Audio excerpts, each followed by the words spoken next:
It's an areological, autoerotical, tubular, bovular joy. An exposular, regional, bachical, pouchular, fun for girl and boy. A latissimal, dorsical, hung like a horsical, caliphalygical ball. The most bunular, funula. Fruit of the lumula. Frenchical, tongular. Wabada, bobular, fungular, bunular, fruit of the lubular, frenchical, tongular, wabada, bobular, lessical, orbical, scorpus, bobular, tosa, particular ball. Hey! Hey guys, how's the movie? Oh, it's breastical, bubical, chestical, mammical, pendular, globular. Oh, for crying out loud, movie signs. Bam! Let's do it. I think they are. All right, yeah. Let's start right off about titles, about green titles. Let's talk about the 24/7 title that just was debuted in Albany, New York, which is where I was born, close to here, the capital of our state, Georgia. They just had Raw there, and I watched it live on TV. This Monday? Yeah. And did you watch it? I watched part of it. Mick Foley did a pretty good roundabout way of saying, you know, he implied it would be the hardcore title. It'll be defended 24/7, and it's just the 24/7 title. And you're the belt expert. Tell us why this belt is the greatest thing to grace television in the last 10 years. I wouldn't say I'm a belt expert. I enjoy belts. I enjoy belts, too. You make fucking belts. You own 20 of them. You make your own belts. You're a belt. Who's more of a belt expert than you are? You're selling yourself short here, Dan the Quack. Man McMahon. That's a fake name. You made that up. Shout out Dan the Man. I think he actually just lives like down the fucking road. For like 45 minutes or an hour. All right, the 24/7 title. We'll just talk about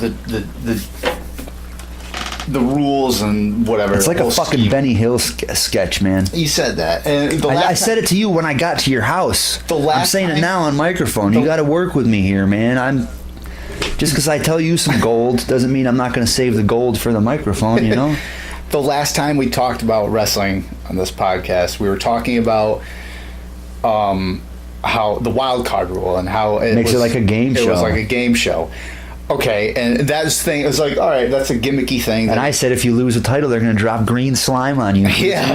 And we were talking, and as we're talking, it's like a game show. And I'm like, all right, that's kind of a comedy thing. You say it, and it is kind of like weird and like just kind of, you know, like hoo hoo hoo ha ha ha whatever. This wild card thing. You need a bottle opener. Out of my hand, I'm lifting weights. I got these calluses, you know. Well, all right. A week later, whatever, 2 weeks later, we get the debut of a new belt. They're talking. There was a bunch of speculation of what it's going to be. It's going to be a Legends Championship. It's going to be the return of the Hardcore title. It's going to be. There was actually a couple people on these belt forums. Those both sound so great. On these belt forums I'm on that said it'll be a 24/7 championship. So Monday comes and they debut the belt, and by the way, they got booed. I know. So did the Universal title win. They make Mick Foley debut the shitty looking titles. That poor fucking guy. He debuted the Universal title and that got booed. Really? Yeah. Yeah. SummerSlam in 2016. People like you, Mick. You never got to hold on for more than a couple days. Yeah, that's just it. It's like they like you, so maybe you'll give us some little leave. You're an everyman. Look at you. Got no teeth and a fucking flannel. You look like shit. Look, sell this to those toothless. So does this belt, but the belt looks better than you. So put in this dip and go talk to these fucking hillbillies. So they debut the belt. Mick Foley's talking about it, like what's missing from Raw and blah blah blah. And they dim the lights on the crowd for the third hour of Raw now, so it looks more gritty, like a Sin Cara match. Yeah, really, that's kind of cool actually that they do that. It's cool that they do that. It sucks that they do it because Raw's still fucking 3 hours long. Shouldn't they do it for the first hour? Should they do it for the whole fucking show? Well, you want to show the size of the crowd, but they want both worlds. I like a good indie show with a dark show and a small. I don't give a shit. I don't care about looking at the fans. I don't fucking care who's there. They want you to see there's 10,000 people there. I know they do. And the signs. But the thing is there's not 10,000 people there. If the venue is 10,000, there may be 7,000. Yeah, they're not selling out. Numbers. Anyway, so they debut the belt. Mick Foley has his spiel, and he pulls the belt out. As immediately when he pulls the belt out, there's a hush, an ultimate hush, and then it's my hometown, dude. I was born in Albany. I heard that, I'm like, yeah, fuck yeah. There is a plethora of boos and just groans. It was more like one of those it's the rule from the old title, but we're not going to use weapons, and it looks like shit. It looks worse than a belt that was broken to pieces with a hammer. Well, that belt looked cool. I'm gonna be honest. No. The hardcore title, yeah, the old one. That was a good idea. It was perfect for the whole premise and everything. But before it was a 24/7 championship.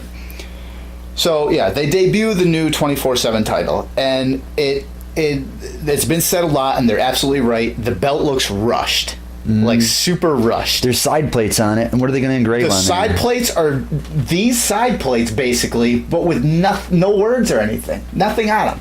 I think Bob Backlund might win it one time. Well, at least put his name on there or something. Give it 2-3 weeks. People are going to customize this shit. I'm telling you, there's going to be some new Christmas lights on it, or some fucking guy that wears a tiger outfit is going to have a tiger tail wrapped around it, or some shit. There is, I can describe this belt right now. The bottom is this rectangular, curved rectangular thing, and it says champion. The center is this it's just a circle, textured circle, and it says 24/7, like a fucking 7-Eleven. And the top is literally. That's really good. Yeah. And the top is literally just like 3 or 4 lines going like across the top, just arching. It looks like those shitty tag titles they introduced like 12 years ago. The tag titles look better than this. With the gladiator helmets on them. They look kind of shitty. They look better than this, and they look shitty. And the side plates are literally a golden rectangle with 3 lines in the top left corner and 3 lines in the bottom right corner. I get that it's green, it's different, but why does it have to look like shit? It's been given, people have compared it to the old Big Green, and the WBC World Boxing Council Championship, the one that Floyd Mayweather has. I like boxing belts. I like how they're huge. But it's a green strap with a big main plate, and the side plates on the 24/7 title are tiny. Now, when you look at that, can you every belt on WBF TV? Can you tell that's obviously just the best leather and the best guys made it, or does that belt actually? Top guys make it. I mean, the belt. Minus the design is shit. Okay. The belt is made fine. Okay. It's they're gonna go to top guys to do it. I don't know exactly who did this or who made it. I don't know if it was. I don't think it was Top Rope Belts. It could have been Red. I don't know. But it's weird. It introducing a title that inadvertently looks like garbage. Maybe people thought it would look good, but it's also weird that. Oh, it's like the hardcore title, but we don't necessarily need weapons. We'll just take half of what that was and half what you thought it would be. The first ever hardcore champion is going to introduce the belt, a version of the belt, but with just half of it. That's the thing is, they took the original idea of the hardcore championship when it was 24/7, and it was defended literally anywhere, anytime. But the thing is there were. All right, here's what I don't get. Before I go on the hardcore thing, you have a 24/7 championship, so it can be defended anytime, anywhere. So it can be defended in the ring, on the ramp. You need a referee though. In the backstage area, on the street. How long before Terry Runnels is champion for 30 seconds? How do you have a championship that can be defended anywhere out on the street, but you can't pick up a trash can and use it because they'll get disqualified? But then there's no rope break. It's not. There's no it's count not implied out. That there's. Well, see, that's the only thing I thought of too is maybe they haven't hashed out all these ideas. Didn't R-Truth kick what's his name in the stomach and bang his head on the trunk or something and pin him? Maybe they haven't hashed this out yet. Like all the people seem to think weapons will become incorporated eventually. Well, that's I think is what they're going to do is they have this 24/7 title now, but once this Fox deal goes through and everything later on in the year, then they're going to slowly implement weapons into it and just kind of subtly and quietly bring back the hardcore division. All right, now to keep you going, not to cut you off, but what were we talking about? No, I'm fucking with you. To keep you going, I saw during that episode about a half a dozen times, like Hornswoggle wasn't there, but it's so cliche that you see like in old TV shows, Three Stooges or whatever. Wee Man, you show Preston Lacey's running, and then there's just a whole pack of little people running after him. That's cool. I love that. But in WWF, picture like you see the champions running, and then 10 people run by the camera, and then Hornswoggle's behind them. Like, that's what happened. They did that with Rockstar Spud. Rockstar Spud played the little person. How many times can you do that? They did that about 6 6 times on that episode of Raw where they showed everybody running around. It looked like a Benny Hill sketch of people, chasing you. How many times can they do that? That gag is going to get old. It is. And how do you even have a match where the guy's in gorilla position for his entrance and there's nobody around him? Like, as soon as the bell rings, he's going to get jumped 20 times during his entrance. You know what I mean? And it's all the shit guys chasing him. John Cena's not out there trying to chase him down. There's scrubs. So, here's the... Okay. So, the idea of the 24/7 championship, initially you're like, what the fuck? Like, it's not the hardcore title. But the thing is, it's not supposed to be the hardcore title. Okay. I'm fine with that. But yeah, even though Foley says you do anything to become the champion, you put your body, you could lose an ear, you lose teeth, you bleed to become champion. Well, 24/7 title. Get the fuck out of town, bro. Well, that's the thing is, like, I think... I'm so mad I just said bro, in like a non-ironic way, bro. I think they're setting up for a possible shift into a hardcore division. But here's what it does that I do like. It gives the lower mid-card and just jobbers something to do. All these guys that you don't fucking see on I wanted TV, to get towards positive so it's not a shit fest, but that's what I said before. It gives them something to do. It gives you, like, for all these guys... to be running through the background like an idiot chasing down a fucking catering guy or something. But, you know? I mean, right off the bat... how long before somebody gets knocked out and wins the title accidentally and it's Nicholas or something? Right off the bat, R-Truth is taking it, and he's calling it the European Championship and playing it off like it's not the 24/7 title. That's funny. It's good. That's good. Yeah. That's good, and it gives him. He puts him back in the spotlight, and that's good. So it gives them something to do. The belt design aside, and the kind of like wishy-washy rules, because you don't know if it's going to be a hardcore title. It might not be a hardcore. And how do you get title. these refs on your side? You like say sit in this car, like the refs get a bonus every time they count a championship pinfall or something? I want to see a ref win it. Has a ref ever had the hardcore? Probably, dude. There were so many title changes. Tim White, there were more hardcore title former? changes in that like 3 years of the hardcore title than it was of the world title. I saw an interview with Raven. They go, "You had the most title reigns ever." He's like, "Yeah, it was a 24-time hardcore champion. Actually, it was 28, but they don't count these." No, four." he said in that... Is it 37? Yeah, he said it was like 27, but he said it was more like 43 or something like that. Yeah, oh, okay. You It saw was the some same ridiculous night where I was like, Jesus. You know, Which, maybe it was, I don't... that is weird though. It's something. What would have been a better belt in place of that? I mean, it's a comedy belt. You need some comedy.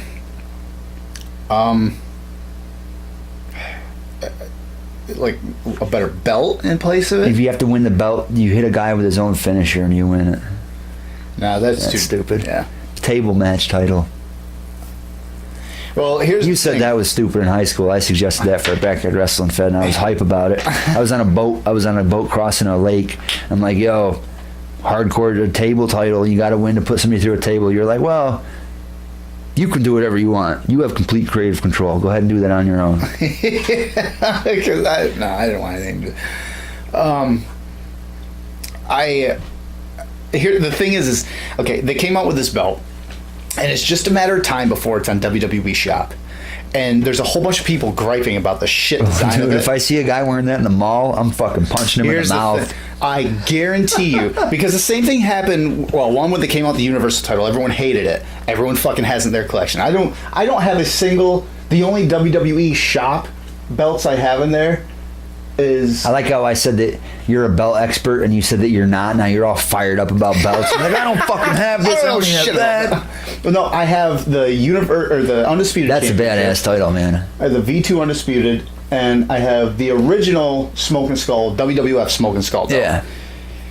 Aside from that, gotta make sure. I have an ECW belt, but that's actually a re-leathered Figs Inc. I'm about to win that. non-WWF. I'm about to take that home in a Stairway to Hell match.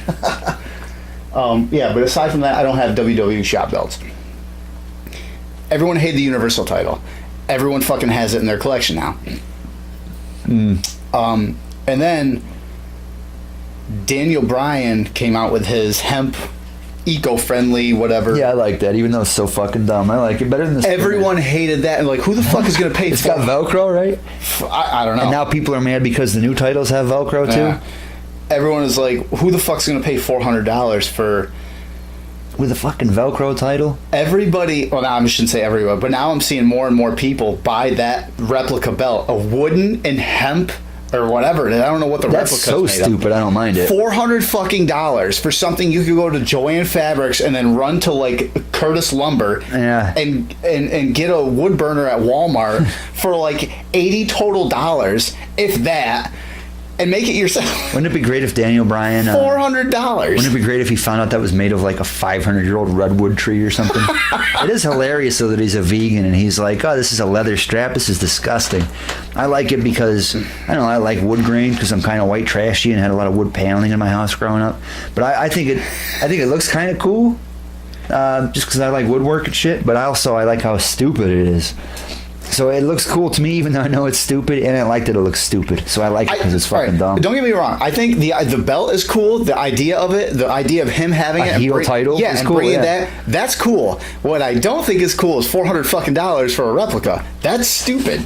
Way stupid. Yeah. And then they have the up, down, down championship, what they call it, which is just like a gimmicky thing, like I do, like the whatever, the tribute belts and shit like that. Mm-hmm. It's not an actual belt. It's up, down, down thing. Like it's a gaming thing that like Xavier Woods has on the WWE. What do they swap it for SmackDown fights or something? No, they should have a holster. It's like one of the. It's like something like this where they just do it separate from wrestling. It's like they do games, they do tournaments and shit like that, and they have this belt. It's called the up, down, down. When are you going to defend that title? You got that fucking title 6 months ago, defended it once, and you haven't defended it at all. You're a horrible champion. I'm going to challenge the gaming title. You said, oh, we're going to pass this around. Friends are going to win it. You can win it from me. I can win it from you. Yeah. And then you beat Charlie once 6 months ago and have never given anybody... I'm not even the champion. Who is? I think actually Beth is. Stripper. That's bullshit. She's not a stripper. It's bullshit that she's a stripper. She's not a stripper. But stripper of the title. How the fuck... Who'd she win the title from? It's like the hardcore... Your title has no credibility anymore.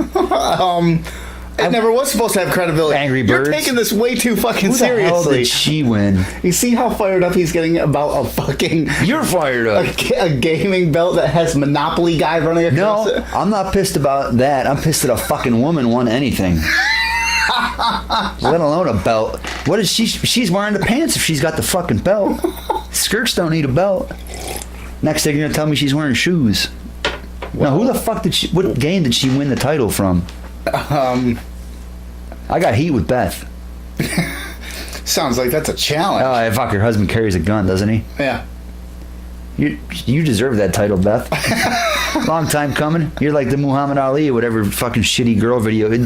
You beat James at The Sims. That's great. Good for you. Like the Kofi Kingston of fucking game night. I didn't know they made a Barbie Funhouse video game. I'm glad you won the title playing that shit. Do they have a Wii game where you can flip eggs? Yeah.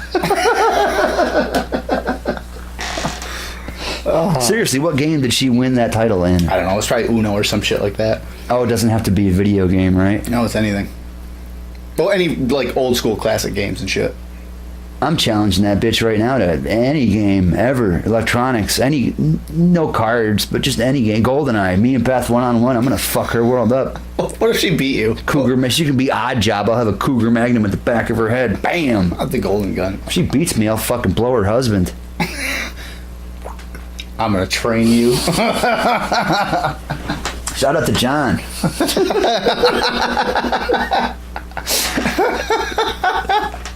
What up? How you doing?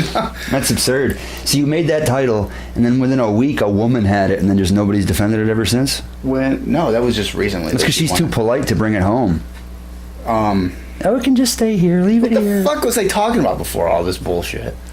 God damn. Kiss, that song Beth. Up, down, down. That's right. All right. Yeah. All right. So the WWE shop puts out all these belts. And I think what they're going to do with this is, like, people are going to, they dog on it and hate it now. Oh, the gamers are going to buy it. It'll be cool eventually. With the 24/7 title. And as soon as they put it out in shop, it'll be quiet for a day or two, maybe. And then people will start getting it in their collection. Because they know people, fucking belt collectors especially, will fucking buy that shit. Thing is I've heard this now. Now, this isn't confirmed, but they're talking about introducing a Legends championship. I'd be on board with that. If like comedy wrestlers could fight for it too, and they brought back Santino so he could wrestle Brutus the Barber or some shit. You know? The reason is for this match in Saudi Arabia for a Super Showdown between Goldberg and Undertaker, the Saudis, I guess, want that match to have a higher stakes. So, do you think that's like a race-driven thing? They're like, oh, we have a Jew fight death. I don't know. You know? I just think they want a bigger buy rate or whatever the hell do they you do. think they want to actually watch the Undertaker kill a Jew? Do you think they're like, the Undertaker's thing is he kills people, and they want to have... It might be for them. You don't know. I think it is. I think it's some racist bullshit going on, probably. Well, anyway, they want higher stakes for it. So McMahon, I guess, has been talking about introducing a Legends Championship and have that belt be on the line for that match. And then... But I guess he's showing interest, apparently, from what I hear, he's showing interest of keeping that belt around after the Saudi. Because you remember last year, they had the Greatest Royal Rumble Championship that Braun Strowman won? It was like that, whatever. What does the Legend title imply? That, like, it could be better than the world title? Like, this shouldn't be implied that it's better than the world title at all. It should be implied that whoever the world champion is only 35, so he could beat the fuck out of... I think it's like a Lifetime Achievement Award that can be passed around. That's basically the way I take it. Like, you know, when an artist gets a Lifetime Achievement Award, that means nothing to other artists, but that means a lot to that artist. It's not like an Academy Award where, shit, I missed it this year. It's, they won, cool, congratulations. But this one is, so like... Is there an age limit on it, or like you have to be champion 5 times? I don't know, before fucking or Moolah something? win it, I'm sure. Isn't she dead? Probably. Wasn't she a madam? I just watched that Dark Side of the Ring. Have you seen that? Of Moolah? Yeah. No. I know all the stories about her. That's why it's filmed very dramatic. There's not a lot of facts in it. I wish there was more people talking about it and shit. But go on about the belt. So, you know what I find funny? Before I get more on this Legends thing, I covered pretty much everything I know about the Legends Championship. That's weird. WWE is following so many trends right now that are not good ones. It's a 3-hour show with no direction, that their scripts are constantly being changed, and the wrestlers have no fucking idea what's going on. Just like WCW in the heyday before they folded, and now they are introducing, evidently, a Legends Championship, which... Where does that stand compared to the world? The two world titles? You remember the TNA Legends title that came out? Now there's going to be the Legends Champion and the Universal Legends Champion. And there's going to be the International Continental Championship of the Universe. Like, they're going to come out with so many fucking belts. You know what's coming out next year? The Interracial Championship. You have to be a tag team with 2 different races on it. That's right. That would be sick, actually. The Dudleys would win it. I had a conversation while I was on vacation, actually, with someone on Facebook. They were like, I guess, arguing with me about how many titles that WWE has. And they came out with a 24/7 title, and I made some kind of comment on how there's so many belts in it. I was like, oh great, another belt that's going to be forgotten in the shuffle, lost in the shuffle. Yeah. And someone chimed right in and said, New Japan has 8 titles and nobody bats an eyelash. And I said, each brand has 4 titles for WWE and everyone makes a big uproar. I go NXT, SmackDown, and Raw. So it's 12, and then a couple more for some other sideshow or something, right? Like NXT UK has their tag titles or whatever, and the heavyweight title.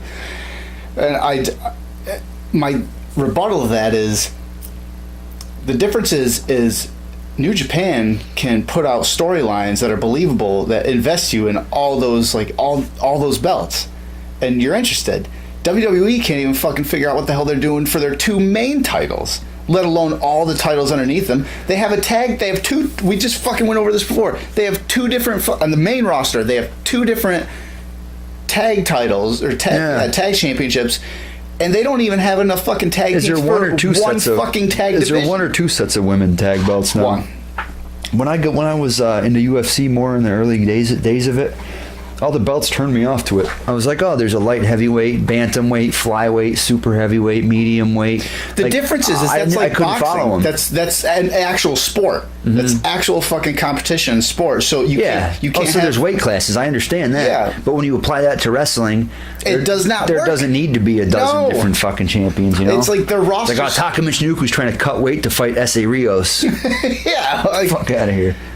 It just doesn't work, and you can't, like, what's going on with the Universal or the right, the positives about the 24/7 United States. Well, it's a comedy title. Yeah, what's said as a positive. What's going on with the United States Championship right now? Who is the United States champion? My point exactly. Well, What's going on is with it a SmackDown belt? That's right. Yes. Okay. Last I knew, anyway. I don't know, Superstar Shake-Up's still going on, so I don't fucking know. It's wild card rule. What's going on with the Intercontinental title? That's EC3 who has it. He won it in the Judy Bagwell on a pole match. See, that against was Dominic. That was entertaining, though. Like, as while I was talking, I was trying to figure out who the fuck the women's who cares, women's man? tag championships was. It's the Iconics. I fucking forgot that. I know, but that just goes like, what are they doing? They're like, it's the same fucking promos and wrestling matches over and over. So you get like all these champions and belts get lost in the shuffle. You have no fucking idea what's going on. They're changing storylines before. Apparently, what Dirty Sheets or somebody said, or Ringside News, I think it was, it said this last Monday Night Raw, the script still wasn't finalized after Raw had just gone on the air. Watching the last hour of that on mute at the gym, I don't even know if it was on mute, but watching it half an hour away from Albany, knowing it was in Albany, and seeing how shitty of a show it was, I was like, oh, I'm fucking glad I'm not there, man. Yeah. Brock Lesnar came out and did nothing. I don't know if he beat somebody up earlier, but it just didn't seem good. No, so you know what would be cool if they have how Becky had 2 titles, if they had 2-3 people or 2-3 stables start vacuuming up all these fucking titles, like Shawn Michaels and Diesel, tag champions, singles title. If there was 3, 4, 5, 6 people that vacuumed up all the titles, that would be cool. yeah. That would fix it. Because it doesn't have much of a meaning. I mean, and they say, as you know, I want to add some positivity. I don't want to just dog on this stupid fucking title. It's the worst thing since the Holocaust. No, I don't want to dog it. I want to add some positivity into it. They say it's a title for the undercard guys, but that's supposed to be the TV United States cruiserweight. But you want to, like, why the undercard guys? Why do they even deserve a fucking title? They're the undercard guys, but it gets them on TV. That's what they say. It gets them involved and stuff. Well, see, I mean, you don't have to like have all these extra belts and shit. Like I said before, like merge these main titles and shit and all that stuff. Do all that, blah blah blah. I already went over that. The 24/7 title minus the design, it's fine. Like I said, it gives the other guys something to do. Like, you don't fucking care. How many times can you have an interview though? Like, oh, I'm gonna kick this guy's ass, and 20 people run by, and the girl goes like, "Whoa, yeah, what's going on?" Yeah, didn't see that coming. nah, it's gonna get so old. Yeah. I don't know. Well, whatever. That's that. And how are they gonna structure the matches for it? There's just gonna be constant interference. It's gonna be the Hardcore Championship back in 2000, How long before a commentator 2001. wins it? How long before Michael Cole wins it?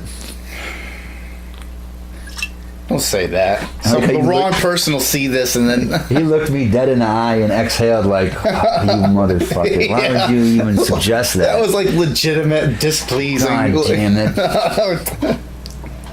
Michael Cole fucking just scrolls. You know that'll say it on his Twitter bio forever, like, former 24/7 champion. He has a picture of him with a belt. Like, Yeah, slung over his back, and you can see his dream catcher tattoo. fucking love handles and shit. Yeah, I gotta go over that again. I mean, I know a lot of girls have dream cat. Like, if you're a guy and you have a dream catcher tattoo, pretty much fuck you. But a lot of chicks do, and that's cool and shit because these girls are like 2.2% Indian. So fuck them too. That's stupid. They have it. But no, I know the dream catcher's a cool tattoo and shit, whatever. But this guy Michael Cole, you guys know him.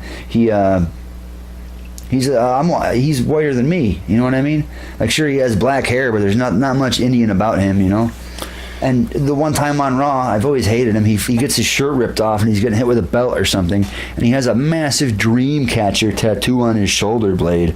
What does that mean? They're like, well, I don't want to show off my tattoo. I can't get one. I'll get one on my back of a dream catcher. Like, but his life is more awesome than mine. You know. That's true. Maybe not yours. I mean, I'm sure his children and his wife hate him and shit. Everybody probably does, but I am home. I'm trying to just bring positive. I'm trying to bring positivity to this instead of just shitting on this garbage title and all this fucking crap. No, I don't know. It might be seeds planted for a future hardcore championship. I think eventually people will start customizing it. Like, somebody will have it for a week or two and do some dumb shit. Like some wrestler who wears a tiger costume will put tiger stripes on it, or that guy. Like, that's why I saw a meme that the side plates have no engraving on it. So there's nothing, absolutely nothing on it. So what that means, maybe somebody will like customize it or something. And what's the longest? You know, it could be funny if some guy. I was 24/7 champion for 38 hours, longest reigning champion in the history of the belt. Yeah. Well, that's already been beat. 'Cause I think R-Truth is still a champion. This is what's today, Thursday, Friday, whatever it is. It'll be real cool if they pass it around the indies, not the indies, but like if they, what if they were smart, dude, they'd have like R-Truth lose it at a fucking autograph signing and then like show footage of it on TV or some shit. I mean, that would be cool. Yeah, it'd be entertaining. Well, Foley said they can be defended on Total Divas. What if they had it on Total? The Total Divas are trading the chain. That bitch, she was in a tanning bed and I pinned her. She wakes up like, where the fuck is my belt? Miss, I don't know, babe. You have a dad bod. Fuck out of here. It's a random. You have a dad bod. I don't have your belt. I said. No, but well, that's that on the title. You went to. You were filming at the Immortal Championship Wrestling show. Was awesome, dude. Yeah. I think they're 4 or 5 deep now. The first 2, 3 were real hot. The last one was good, but I didn't think it was super hot. But this one was excellent. They had the natural Nick Sullivan. Are you familiar with him? Big stocky guy. He has a big fight gimmick. He comes out in a singlet, throws German suplexes, hard clotheslines. He does a powerhouse gimmick. Isn't he getting signed with NXT or some shit like that? I fucking hope so. I don't think, in my eye, like, the impression I've got of him, like, I thought he was the way he burst onto the scene, kind of like I've only been seeing him for the last few months, but he's so good. And I always felt, maybe it's just because of the name, I thought the name The Natural, I thought they called him that because he was so good right out the rip. But I don't know how long he's been around for, but I don't know about him getting signed or anything. I think he should be. He was great. He had a match with a guy named TK something, big huge dude, and another Hoss, big fucking guy. And they just started out. Their punches were stiff clotheslines, forearms. They were taking turns whipping each other into the ring post. Eventually, Nick Sullivan, the Natural, hit a big fucking German on him, and this guy's bigger than Nick Sullivan, but he Germaned him, body slam on the outside. They had a fucking crazy match, man. It was great, and it's gonna culminate in next month, July 29th? No, June 31st. June 31st at the Schenectady Armory. They're gonna have a last man standing match, apparently. Really? And Nick Sullivan has already gone on Facebook saying there's gonna be tables and chairs and shit. That match was nuts, dude. I'll actually be here for that one. That was excellent. Like, filming that was great. That was top-notch shit. Ataxia against Terrell Kenneth and his partner. That was great too. I think Ataxia is really getting good. We've been filming them for a couple of years now. They're really coming together now. The original guys are getting real good, and there's some outside guys they added in too. I'm really enjoying their entrance. They come out looking like a real biker gang with 6 of them all menacing with weapons and shit like that. And they just had an excellent tag team match. It started out with Ataxia came out and offered Terrell Kenneth and his partner a bag of KFC and a couple bottles of grape soda. And if you could imagine, these two were of the ethnic persuasion. It did not go over too well with them. And then which was fun for me to film as a cameraman, because I don't have to, sometimes if a crazy move happens, I can just be but with that, I can just use my real reaction, just put my eyebrows up and be like, all right, 2019, we're doing this. That's some fucking nuclear heat you got there. So then it somehow ends up, the black guys are like, yeah, fried chicken, hell yeah. And they open it up and it's all bones. So then they end up spitting some grape soda in the biker's eyes and shit. But they had an excellent match too. And at one point, like a lot of the Ataxia thing, there's a lot of them. It really got great when things break, like when there's a tag match and it breaks down into a flurry of action, like everybody gets involved. Within seconds, 2 guys took super kicks on the outside, and one of the newer guys, Smoke, he used to wrestle for Jersey All Pro. And Jersey All Pro, not a lot of people know about that, but Jersey All Pro, even though it's an indie, it was a high level performance indie in Jersey, obviously, years ago. And they, popped back here and there, but they didn't book just anybody. They booked, you had to be entertaining or be good. So he used to wrestle there, I guess, but he took a super kick at ringside, and I filmed it, and he fucking flat backed at ringside but was positioned wrong. Like for himself, like, you know, you don't get in a position. He just got kicked in the face. He wasn't trying to stand a certain way or nothing. But he hit his fucking head on the apron. Did really? He got super kicked ringside, took a motherfucker of a flat back, go whack, and I went, and at intermission they left. That hurts thinking about it. And they left it. I didn't know he hit his head. He left the chair at ringside, and I brought the chair back to them at intermission. And they're like, "Oh, thanks." And I'm like, "Oh, that was a hell of a shot, man." He's like, "Yeah, I rung my bell, man." And I go, "Oh, you forgot your chair at ringside. I guess you did get hit pretty hard." And then later on, I was like, "Dude, that was fucking sick. You hit your shoulder?" He's like, "No, I hit my head, man." I'm like, whoa. But those two matches were excellent. Brian Pillman was really good too. I got to hang out with him all day, which was cool. He's really cool, man. We went to Applebee's and shit.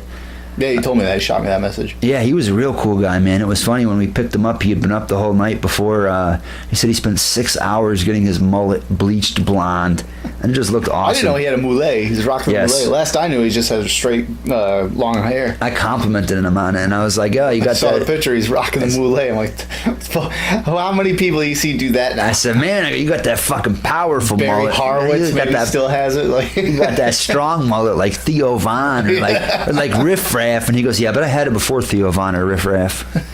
He made sure to check me, like, And then I got to thinking, like, yeah, the mullet has always been a thing in wrestling, but like these two guys were making it, and his match was really that'd be good. some fuckery if the mullet. He was cool back. as fuck, dude. But Mike Awesome was rocking it, but who's gonna tell him that it looked like shit? Not me. Yeah. Yeah, when we picked him up at the airport, he hadn't slept all night because he was up getting his mullet tied and hanging out with his buddies and shit. So he was just going to lay in the back of the car and sleep because we couldn't get into the hotel early. But I got a Ford Escape, and I showed him. I was like, "Yo, man, I made this platform in the back, so when you lower the seats, there's a platform in the cargo area that makes the whole floor area level, so I can sleep in there." And he's like, "Oh, that's great, man. That's great, man. That's cool. You're a cool dude, man. You're cool." And I didn't even say anything because like normally that'd be a clunky compliment, like I'd be like, that was weird, but since like it's Brian Pillman, I'm eating it up. I'm like, fuck yeah, I am. What am I gonna say? Don't say anything, be cool. He said, "You're cool, play it cool." But it was cool as fuck, dude. No, I'm not. And at the end of the night, he was gonna go to Applebee's with the guy he wrestled, and he's like, "Hey, you want to go with us?" And I go, "No, man, it's cool. You know, he had a ride. He thought he had a ride back to where he was going." I said, "No, it's cool. You know, do your thing, man. You know, that guy's a wrestler. You got more to talk to him about than you got to talk to me about, so you guys go ahead." And he goes, "No, man, you don't want me to go with me. I'm telling you, I think you're a good brother, so I want you to go with me." And right there, I was like, that was fucking mark out like a motherfucker, man. He called me a good brother. That's wrestling terminology, and that guy's cool as fuck, man. Brian Pillman was awesome. Junior. Yeah. Cool. His match was solid, too. Very enjoyable. I talked to him on social media probably a year ago. Really? Yeah. So, and I just He's only thought been in it was for a cool. couple of years. I talked to him just completely out of the blue. I saw it's like, Brian Pillman Jr. It's like, so I shot him a message, just kind of bullshit with him a little bit.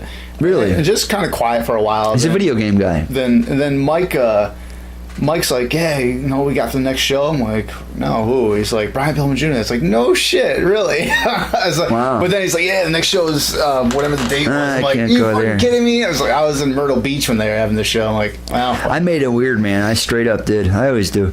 I drove him around for over 100 miles. We hung out for hours, went to Applebee's, went to the signing. But still, at the end of the night, I know I'm going to make it weird. And I'm still like, "Yo, man, next time I see you, I'm going to fucking blow you till your balls are on my chin." No, I didn't say that. I said. And he just came back with, "I know." "You want to see the loose cannon?"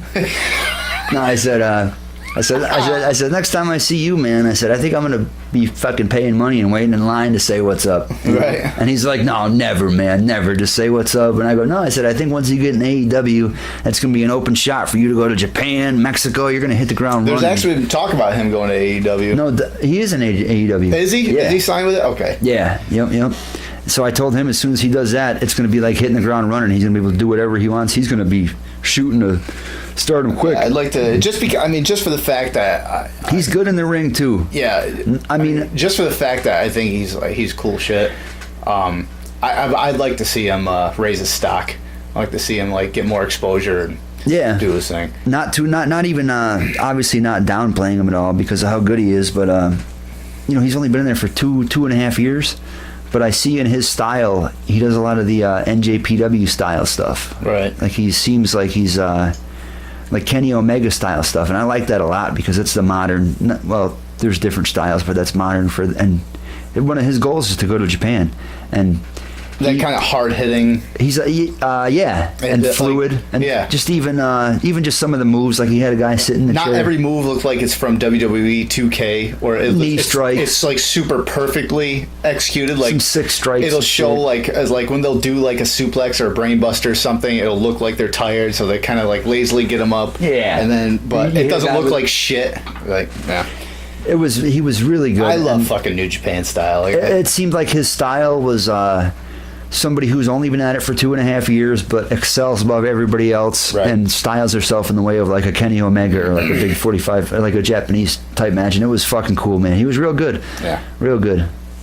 I don't even like saying that he was good for just 2.5 years, but because he was better than probably anybody in the fucking world that was only doing it for 2.5 years. But that was awesome.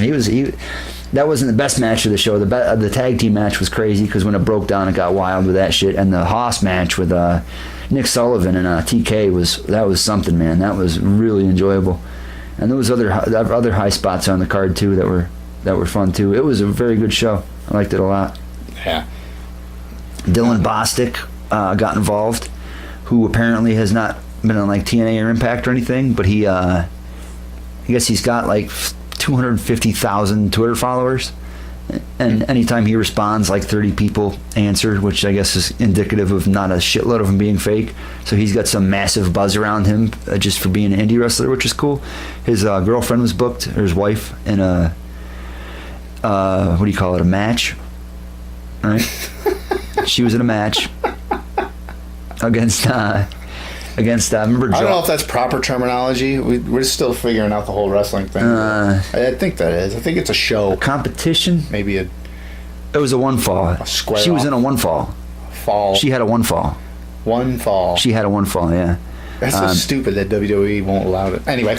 Oh yeah, because you can't have too much fan interaction. Don't want to have too much fun. But her opponent was that chick Jocelyn. Was at a show before. It was her fiance. And this chick had the funniest line of the night. I don't think it'll translate well. I told the story to Brian Pillman and some of the guys, and it didn't translate well. But for me, it's probably the hardest I ever laughed filming, just because it was so, my humor is pretty silly. You know that guy Victor Colon? Big shout out, Victor Colon. All right. I'm a survivor, baby. Victor's a fucking survivor. I love that guy, man. He comes to the shows, he cheers his heart out. He's a fucking man. But he's there and he's verbal as always. And she the heel, the blonde haired chick, is beating up on what's her name, and he goes, "Yeah, baby, you're never gonna be the women's championship." And she goes, "Yeah, I'm pretty sure I'm not gonna be the title." How'd he react? Nobody laughed or anything, but did he?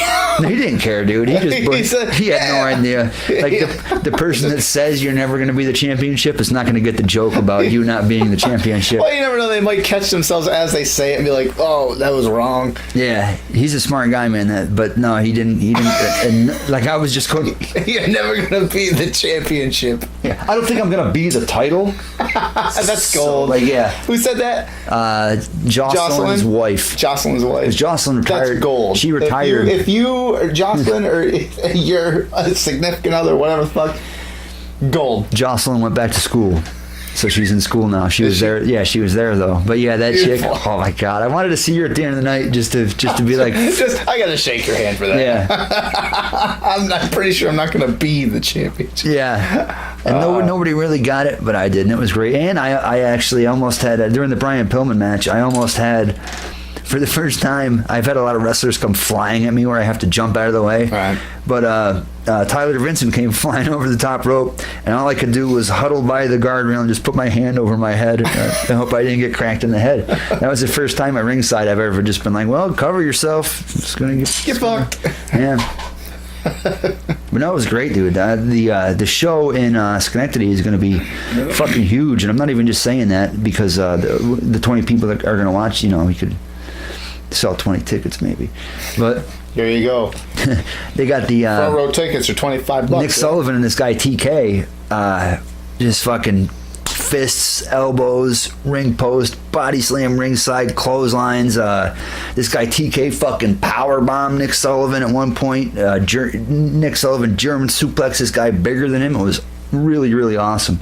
I've never seen a Nick Sullivan video, but I've seen him wrestle maybe 3, 4, 5 times now.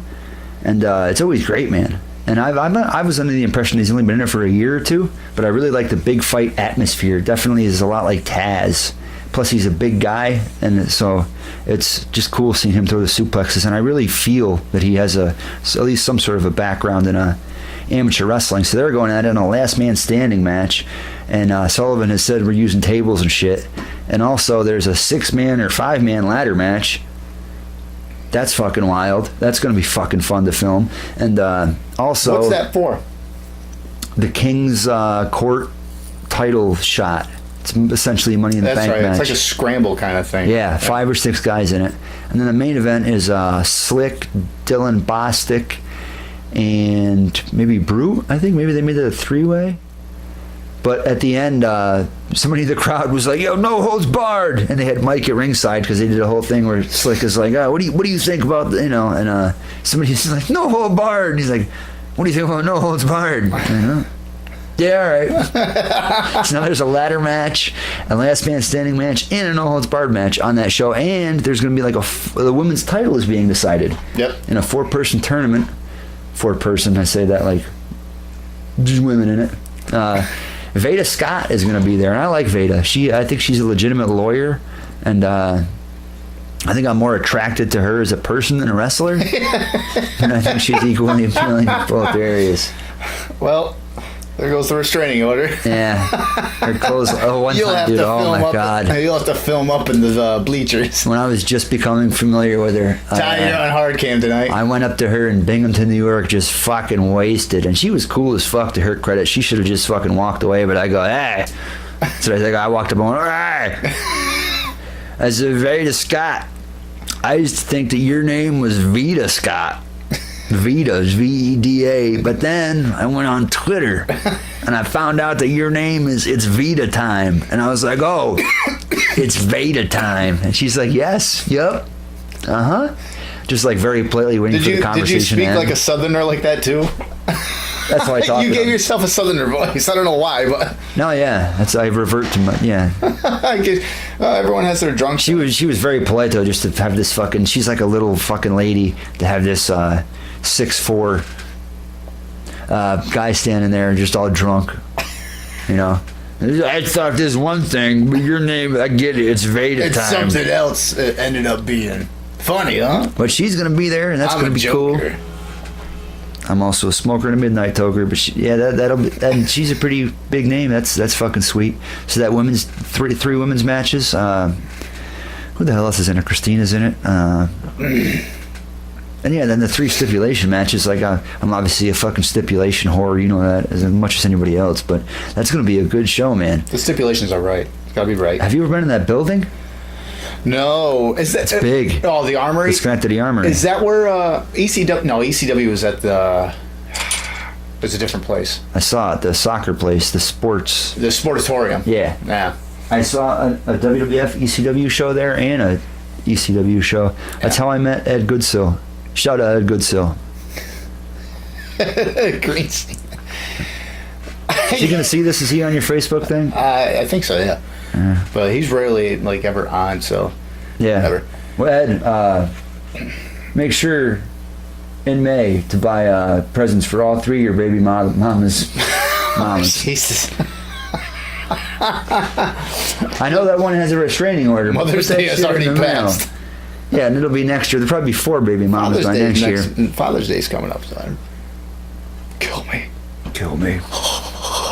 I'm pregnant, Ed. Kill me. What I want you to do.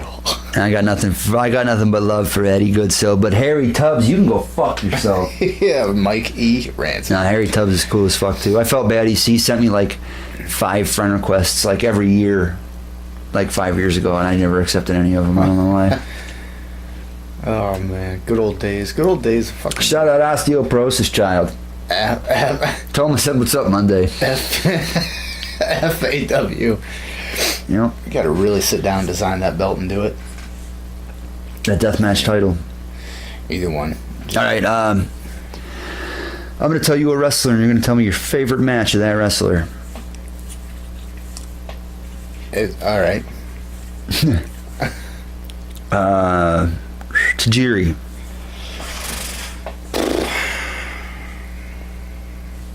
Taiwanese buzzsaw. He's actually from Taiwan. It's a common. I wouldn't be surprised if you didn't know that, but I know it. He had a... I don't know, because, I'm like fucking... My memories of Tajiri are just like tarnished with his SmackDown run back in like the 2002 or 3, whatever the hell it was. It doesn't have to be from SmackDown, but I mean, if you go from ECW, it's obvious that Super Crazy is his greatest match Super ever that they've had a Crazy. million times. Yeah, I mean, which one? Yeah, it doesn't matter. They're all great. Who was he had high-profile WWE matches against? William Regal? Yeah, I don't know. I remember he had a Nothing dope against ass- William Regal, but as far as on camera, William Regal's a boring character, but awesome wrestler. Awesome wrestler. Oh, he has one of Purist. He's a wrestling purist. How about his quote? Have you ever heard one of the greatest quotes in wrestling? Come on. I hit people very hard in areas that don't leave injuries or something like that. That means like he's not going to punch you in the kidney, but he's Yeah. going to punch you above the kidney Yeah. as hard as he fucking can. I like that. Tajiri and Mike Awesome had a match on Velocity one time. It was like a 6-minute match, Did they but it was really? like no selling, all action, and I marked the fuck out for it, and I had it on VHS for a long time, and it was great. Like, it's a throwaway match, it's on Velocity, but it was still Mike Awesome and Tajiri, which would have been an ECW dream match back in the day, and it was very good. See, the thing was, ECW is another thing, like we were talking about Twisted in the last one, where I didn't watch it and wasn't a huge fan. Not that I didn't like it, but I was on the WWF. You were on the bandwagon. spectrum. Yeah, if you were watching WWF instead of ECW, you were obviously on the spectrum. Well, the thing is Bro. The autism spectrum, I'm telling you. I'd watched WWF since the 80s, so that was like my deal. That's the flag I flew. Mm-hmm. And then ECW came along, and It didn't just blow your fucking... How did you get into... How did you find out about it? The commercials? actually no, again during MZW and stuff, like you Really? and Chris and all you guys, like I was like, oh yeah, check out ECW. So I started watching it. And I'm like, okay. I went ape shit for it, man. Well, back then I was so used to this huge spectacle show. You mean like muscly guys? No, like the production value, like just Oh, everything. yeah. I'm so used to, and then all of a sudden I see this like literally in bingo halls and just like almost gymnasiums and stuff, and this thing where it was like just like really rugged look. Don't you dig like rugged, like shitty metal music? Not shitty, but like metal music and fucking truck stops That's and the shit. thing is, it had a really rugged, like cheap look, And but like this really like licensed music, that was dope. yeah, and that was different. But it was so counter of everything that I knew as wrestling to that point. Like we're talking, so what, that was like 99, 98, 99 is when I like saw it and like, what's this? So we'll go back to like when I was like 3 and started watching wrestling. What were you wearing? So that's a 12. I think I was wearing a blue Care Bears shirt. I bet with you a were. tie-dye. I bet you got it when you were 2 and it was tight. Because you're 3. Watching me Hey, again. you got some spit on your lip. You want to lick that off for me? This is gonna be a running gag. I just come on to you once per podcast. So that's 12 years, we'll say, of this product A. And all of a sudden, product B comes along. And even WCW was like the same thing. I didn't watch It was WCW. more southern fried. But it was this big budget like thing. So that's what I knew wrestling as. As a kid, you know how WCW was based out of Georgia versus Connecticut? ECW was... I always noticed how WCW guys would hit the ropes and they'd be so tanned red that they would have white stripes on them whenever they hit the ropes, because they were all lived in Georgia and were from down south, and they were just viciously tan, every Yeah. one of them. ECW was like a throwback, an extreme version throwback to the old NWA, or the old territory days. Because of the small venues. Small venues, dark venues, and it was wrestling. and there was no crazy anything else. There was a lot of high spots. There was wrestling, but there was also a lot of high impact an extreme version of that old style. Yep. Like there wasn't a lot of like pomp and circumstance around it. It was like just what's going on in the ring. But I wasn't used to that because everything I knew was this whole spectacle thing. So like Twisted, my brain was like against it. Like no, it was like so against the grain. So I fought it kicking and screaming. And it wasn't till later that I really, like, in the mid-2000s, when I really started to appreciate it. I got away from wrestling in, like, 2003. I got away from watching wrestling on TV. Oh, yeah. Through all that time, I was watching... That's when I started to really appreciate what ECW was. So I started to watch, like, a lot of the old ECW stuff. I bought, like, the Rise and Fall, and so I watched pay-per-views on YouTube and shit like that. I think it's interesting that didn't just fucking at our age it didn't just get you hook, line, and sinker. I think it's interesting with all the shit, the licensed music, the metal White Zombie we were talking about the last podcast, and but I was so the accustomed broads and the blood and shit. I was so accustomed to like this product. The only thing I can think of is that when I was growing up, I only had Superstars on Saturday mornings. So it was all jobber matches I saw, and I'd rent the pay-per-views. Right. And then around when I was like 16 and shit is when I got cable and started watching ECW, so it all kind of blew up for me at once. Maybe if I had Raw, maybe if I had cable up till that point, I'd be more accustomed to watching that every week. See, I still remember the first episode of Raw. I remember watching it. Like I was able to watch it. So I that's what the first one. That's interesting. Yeah, that's what I watched. I mean, Yokozuna was in the main event in the first episode of Raw. I think the first episode of Raw I saw, I was in South Carolina in 5th grade on vacation and saw Mick Foley debut against Hardcore Holly. Yeah. But that's cool. You can watch it. Yeah, so it wasn't until later. And what was the main event of the first episode of Raw, Mr. Quackenbush? I think it was Yokozuna first.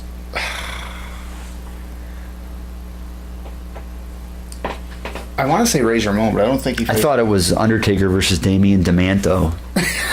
We're gonna look it up right now. Now I haven't done this yet on the show, but Charlie usually does this. Just look shit up in the middle of the show. But, that's good.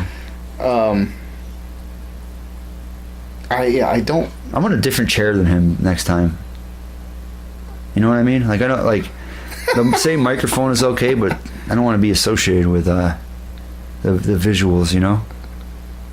Can we put the green screen in front of him for the next time he's on and just put me on it? Just have it. That Charlie's a good guy. I mean, it's 2019. I mean, I've never had a problem with homosexuals. He's kind of pushing it being a homosexual pedophile. But like it's 2019, like I said, so he's alright as long as he stays away from me. Lex Luger. Damian DeManto, Undertaker, main event, first ever Raw, calling it. Yep, it was. Nice. Oh, that was a dark match. Yeah, I saw some sort of documentary where Damian DeManto was like, well, I should have been called back for the 50th anniversary of Raw. I was on the first episode. 2 minutes and 26 seconds. Yeah, that's why he should have been back on the 50th anniversary of Raw for that reason. Oh, the Yokozuna match was the first one against Coco Beware. That was the opening match. Oh. And the Steiners, Shawn Michaels defeated Max Moon. I love the Steiners. Yeah, Vince McMahon interviews Razor Ramon. I want to go back to one of the last podcasts we did and reiterate that Vince McMahon is the Jim Ross of my childhood. You know what I mean? Jim Ross wasn't commentating. I edited. Matches. Well, you must have saw it. It was he commentated from 71 to 97. We were talking about Vince. Yeah, we were talking about how long he commentated. And I was really that long? 93 to like 97. I mean, I was born in 85, but I thought he was a backstage guy up until like 90. I would have said from 90 to 95 or 70. When I was editing the show, I did some research, and yeah, he started in 71 under his father. And doing commentary in 71. And once I was thinking about it, as I was editing, he's like, yeah, like before WrestleMania, like during WrestleMania, like I was talking about, I watch WrestleMania because it's WrestleMania. Well, the week before WrestleMania, I'll watch old WrestleManias, and I was watching WrestleMania 2, and McMahon was sitting there. I just watched that 5 years ago. I didn't realize that. Yeah, McMahon is sitting there commentating, and he commentated the first. I just watched that 5 years ago. Yeah. So yeah. He's been commentating for a long. He's the voice of my childhood as a commentator, dude. Like mine too. Him and Perfect and Gorilla, man, and Macho. Yeah, Macho. That was all the 90s. My childhood was 3-man commentary with Vince in it. You know? Why is it, though, that the 3-man commentaries back then were awesome, and the 3-man commentaries now are just fucking sporadic and bad? Because it's not 3 I think men. it's There's a because- woman in there. I think it's because it's sporadic and bad. Yeah. Like, they just say No, random shit. that lady, Dean Ambrose's wife there, Cindy Moxley, she sounds too calculated. Like, she just, oh my God, I can't believe he did that. If he keeps doing this, like, she's allowed to speak so little. And that's not just her, though. That's all of them. Yeah. It's like Michael Cole tries to hold Corey it Graves together. has no personality to me. Corey I couldn't Graves is picture like, his I voice think in my his head. tattoos, I think he thinks that his tattoos are his personality. Yeah. And he's like, look at my hat. He's always the guy that you can tell his number one goal in life is to get pussy, and there's nothing wrong with that. But, like, if you're a pro wrestler, you should probably like wrestling better than, Right. you know, I don't know. I don't know either. But What did he hurt? He hurt his neck and he can't wrestle now or something? Broke his neck or something? Yeah. I think it was some injury. I think it was a neck injury. I think it was a broken neck. Let's talk about Joey Styles. Joey Styles. They always say that it's an amazing feat to be able to commentate an entire wrestling show by yourself. It is definitely got to be difficult. And you can definitely hear, like, the weaknesses of doing one-person commentary, even when he does it. Because he can fill it up, but then there are sections that are just, like, dead silence. He has to emotionally be up and down as opposed to having one guy that can sympathize with the bad guy and another guy that Yeah. can sympathize with the... He Yeah. has to kind of represent both. And that's got to be difficult. Like, that's got to be really difficult. Because it's so easy, like, sitting here just talking to myself, like, that's a chore, but it's easier to bounce ideas back and forth with someone else, just kind of, because then to reiterate thought or just gather whatever and opinions, like, it's easy to sit here and have I someone typically else. don't listen to podcasts with just one person. Like, as funny as I think Bill Burr is and like Chris D'Elia, like, they just do them mostly, and I'll listen to the one with guests. But if it's just the guy talking, a lot of times I won't Yeah. be into that, you know, because I want to have the illusion of friends. I want to think there's a conversation going on near me, you know. They don't talk to me, much like regular people. Yeah. But I listen to them, much like in real life. Joe Rogan usually doesn't respond to me, but I try to say things anyway. He usually just talks over me. He just tells me to put my dick away. You're gonna have to wash the TV screen again. Why is it so greasy? There's always smudges on the TV.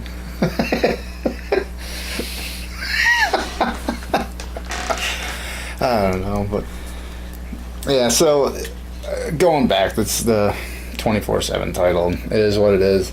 How many times can they do the bit? We where went there's way off just track people with running this by the camera, though. We were just going to talk about wrestling in general, Yeah, right? that's pretty much. I just wanted to start with the whole 24/7 title and the Legends title that they're going to do and what's going to happen with that. I don't know. Well, how long till Todd Chrisley wins the 24/7 title? You don't know who that is. You watch it on the network, don't you? What? Todd Chrisley. Chrisley Knows Best. No.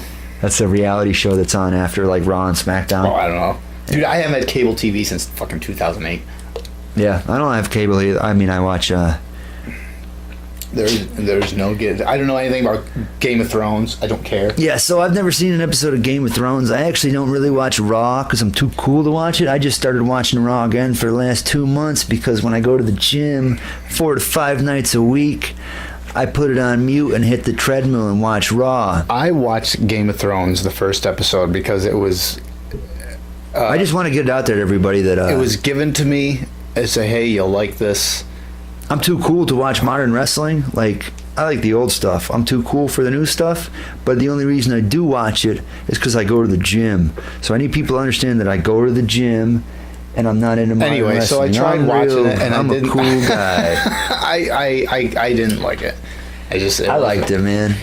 Game of Thrones? I watched 2.5 episodes in a row, and in between 2 episodes, there's like a 45-minute war with just people killing each other. And I'm like, yeah, I can get on board with this, and I never watched it again.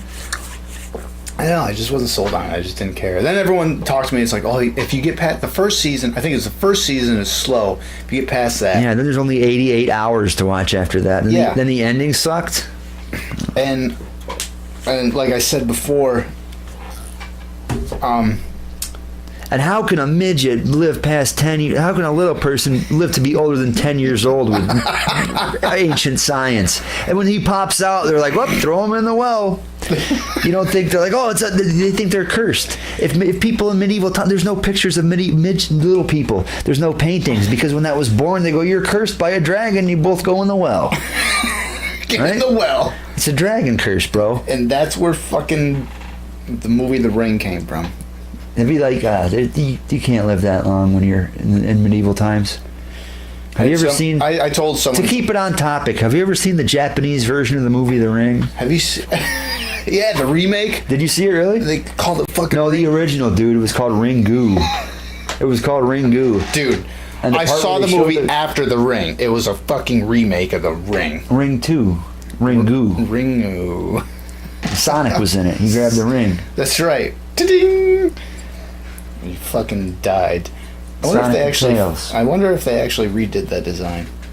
They did. I heard they did. Did they? I don't know. It did look like shit. It looked like a 3D stuffed animal. It looks like a person. That's what everyone's gripe was. Yeah, and his eyes are supposed to be creepy huge. Fucking blue CGI person. People in the entertainment business have been saying that, like, how shitty it is that, like, you can, before you even put a product out, you can put out commercials and people can shit on it so bad that you change it. But that's like instant. We're just kidding. that's instant. Feedback. Yeah. And if everybody erupts, even if it is the nerds and shit, really it's probably.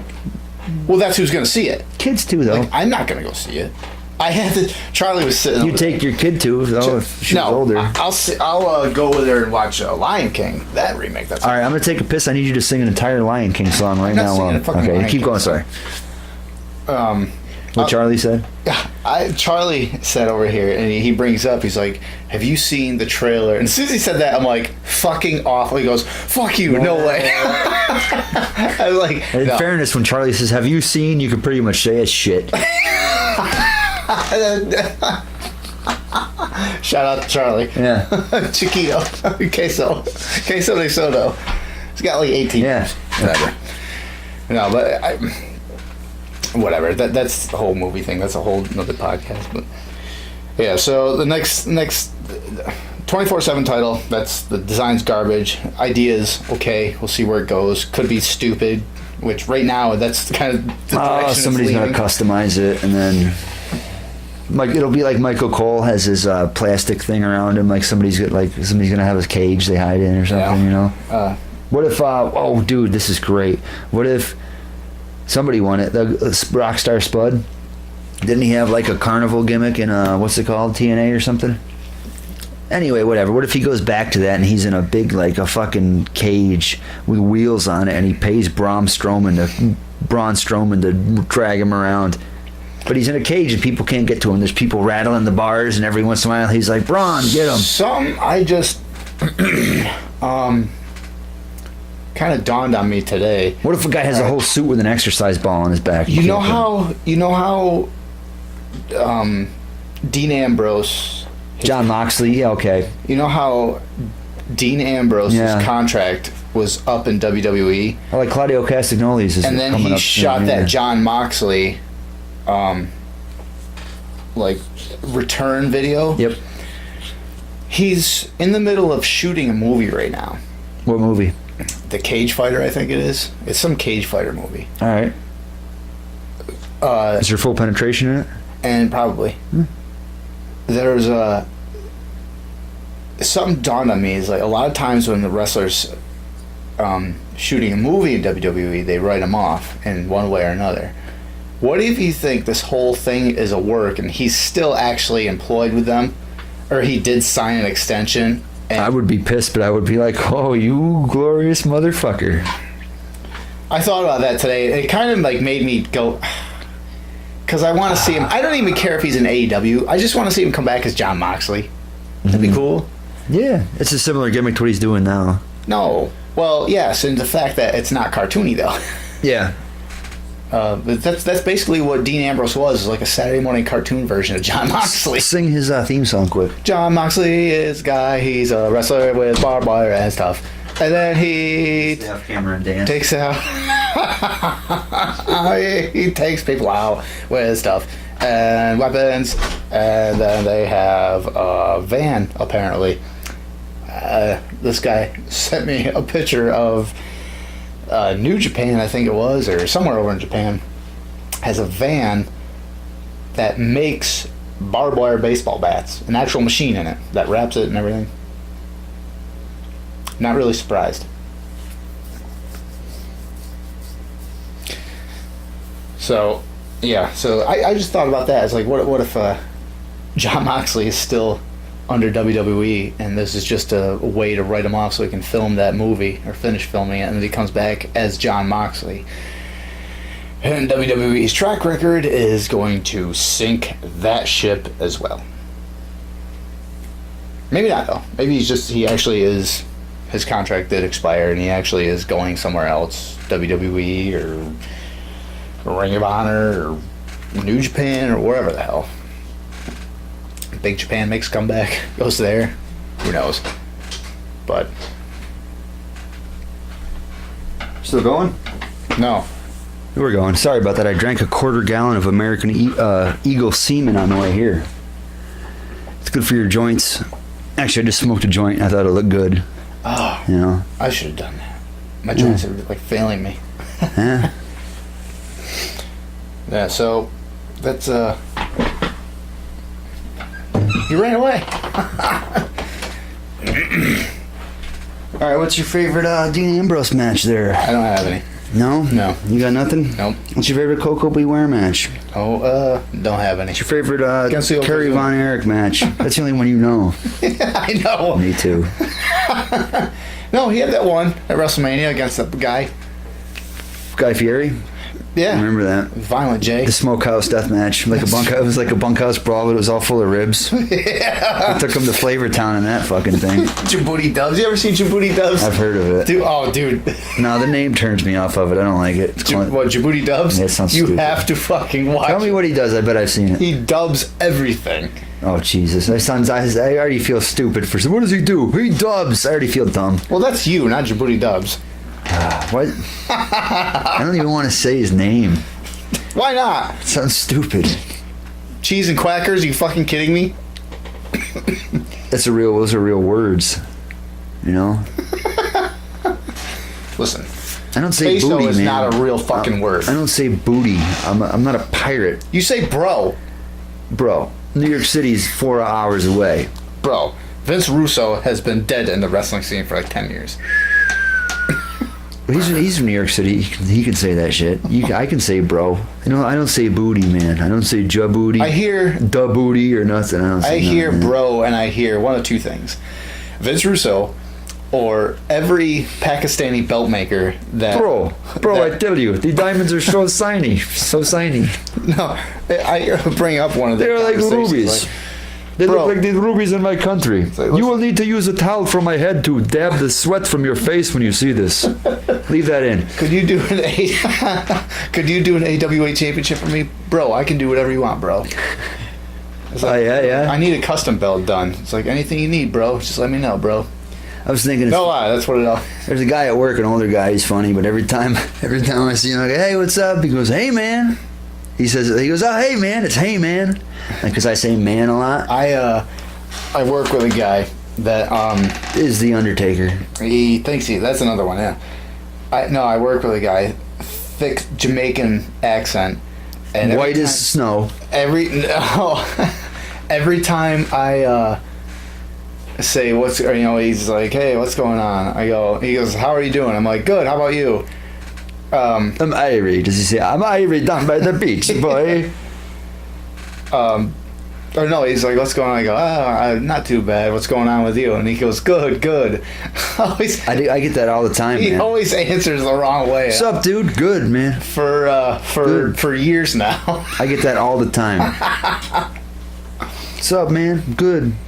Like once a year, Me too. I'll do it myself once a year, and I'll be like, "God, you fucking idiot." That's a response that they weren't really paying attention to you, or you weren't really paying attention to them, and you just catch yourself answering whatever. It's like, I don't want to do this. A dude I worked with that just quit the other day, he had a version of that. I'm like, "Yo, what's up, man? How you doing?" "All right." Or no, that makes sense. Be like, what's new, dude, man? All right. Anyway, so yeah, that's the whole thing. I just want to talk about Immortal, and I want to talk about these new belts coming out. We need a strong ending. We got to cut this tension and kiss the belt together. Me and you, you know. There's all this tension between how good the belt looks, you know. Actually, this is renowned as being a shitty looking belt. I like the multiple, this double, not stacked plates, that's a different term, but the double tier, the 2-tier plates. And I mean, yeah. I always liked it. I like the green because it's different. I guess, yeah, it's not beautiful. But I like the multiple plates. No, it's not beautiful. It's actually an ugly belt, but it holds a special place in my heart. What's your favorite Tank Abbott match? Pro wrestling only. Pro wrestling only? Yeah. He doesn't have any matches in it. Yes, he does. Oh, no, he doesn't. You're right. No, he doesn't. Even his UFC fights, he was like 8-8 or some shit like that. He sucked his UFC fighter. He was only cool because he had a fucking beer gut on him, a big And he would knock motherfuckers out. I love Tank Abbott, but he was garbage in Tank WCW. Abbott would either get knocked out or knock people. Yeah, he was the shit. Or he was shit. Doesn't depending matter. on the night. There was no weight classes. It didn't matter. He's going to beat up a 140-pound Taiwanese guy or get knocked out by a 140-pound Taiwanese guy. You know? The same guy. Depends on how he steps that night, you know? Depends how many Bud Lights he drank before he went out to the... Bud Light, no. He would hit you for saying... He would try to punch you for saying... Then, you know, you'd be able to just dodge it and move. Yeah, he was bit. definitely a Pabst Blue Ribbon guy. He was the ultimate... He was like a non-athlete Chuck Liddell. Just a badass... He's like Chuck Liddell if he went to a biker bar. Badass American motherfucker. So Chuck Liddell looked like garbage in his last fight against Tito Ortiz, that rematch they had. What a fucking... I don't know if I saw that. I think the last that was Tito just fight like I a couple saw was with months Forrest. ago.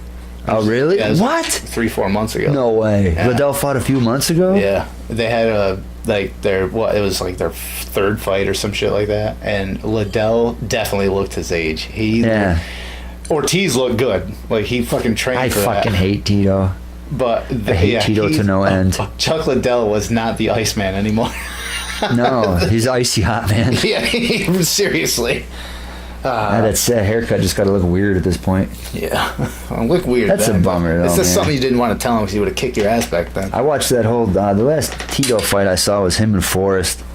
I watched the whole thing. As much as I wanted to see Forrest win, I was just so happy that Tito just stepped in and got just a fucking pump kick. He just got a full foot right in the face. Bam! And just Forrest kicking him flat in the face like that. I was like, all right, that's good enough for me. I see this fucking guy get kicked in the head. Right. You know? Yeah. And who would have thought that a UFC star could date a porno star and beat her? Like, you never thought that would have happened. Like, those UFC guys are always so calm and collected. And the porn stars are always so well behaved and, you know, grounded and not promiscuous that, like, you put a porn star and a UFC star and there's fireworks. That's nuts. That's one of those like unicorn moments that just don't like happen. And she was doing heroin. Like, since when do porno stars do drugs? Who would have thought? That's fucked, dude. Who would have thought? At least they could share hair care products and fucking tell each other great ways to wash jizz out of their fucking faces. And on that note, watch the next fucking Immortal show. Cut it. June 31st. Nope, June 20. You said it. It's July 27th. It's Schenectady. It is Schenectady. And the title. I am the title. And the table.